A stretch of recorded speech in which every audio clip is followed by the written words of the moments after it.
bona nit. Ara, que segur que ja teniu moltes més coses a fer, no sé quin moment trobareu per estar junts, però desitjo que el trobeu, Mireu, us he trobat aquest conte que es diu L'ós que abraçava els arbres. I és d'un autor que es diu Nicholas Orland.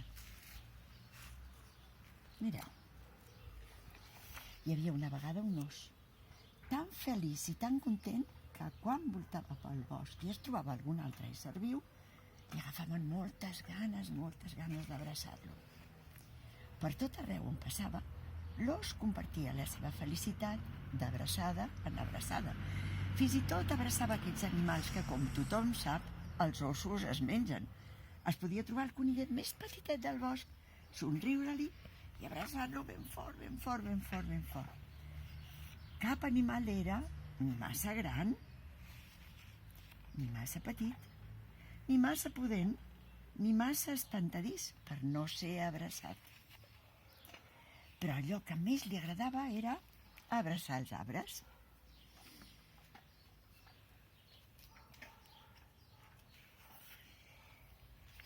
L'ós trobava tots els arbres igual de bonics.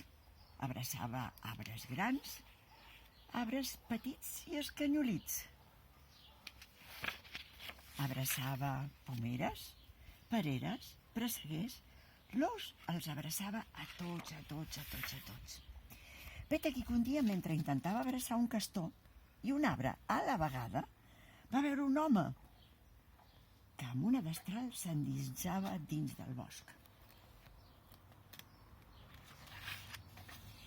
L'ós el va seguir fins que l'home es va aturar davant d'un gran arbre. Era un dels més alts, més vells i més bonics del bosc. L'home s'estigué molta estona mirant-lo i mirant-lo, de tal manera que l'ós es va pensar que aquell home també li agradaven els arbres. Però quan l'home va començar amb la seva destral a tallar l'arbre, per primera vegada l'ós no va tenir ganes d'abraçar a ningú. Aleshores, quan estava a punt de clavar-li una queixalada a aquell home, s'aturà. Se n'adonà que per més enfadat que estava, no ho podia fer-ho. No era la seva manera de fer. L'ós sospirà. I aleshores va decidir fer allò que sabia fer millor. Així que va agafar, es va apropar a l'home i el va abraçar amb totes les seves forces.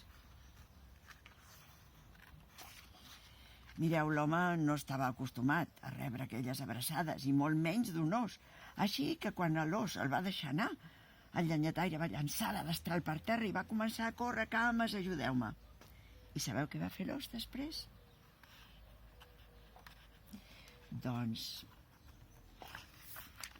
es va apropar a l'arbre que el llenyataire havia ferit i el va abraçar molt fort, molt fort, molt fort, molt fort, tant com podia.